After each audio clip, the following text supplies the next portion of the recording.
নমস্কার বন্ধুরা, সাবু লাইফস্টাইলে আপনাদের সকলকে স্বাগত জানাই। সকাল সকাল উঠে একটু বাইরের দৃশ্যটা দেখে নিলাম, তারপর তোজোকে তোলার চেষ্টা করছি। তোজো তো উঠলো না, আমি তাই পুজো দিয়ে দিলাম স্নান টান করে। তারপর ব্রেকফাস্টের জোগাড় করে নিলাম। ব্রেকফাস্ট করার পর তারপর কিছু সবজি নিয়ে এসেছি, সেগুলো ঢেলে গুছিয়ে নিলাম, সব জায়গা মতো সব কিছুকে রেখে দিলাম।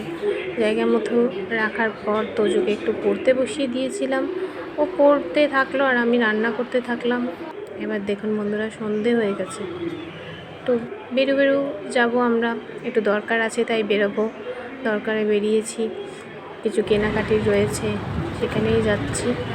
এবার আমরা আমাদের গন্তব্যস্থলে পৌঁছে গেছি। সেখানে পৌঁছে সেলস বয়ের সাথে একটুখানি কথার আদান প্রদান করে লেন্স কাটে আমাদের একটি চশমা পছন্দ করার ছিল, করে নিয়েছি। তারপর বাড়ি চলে আসছি।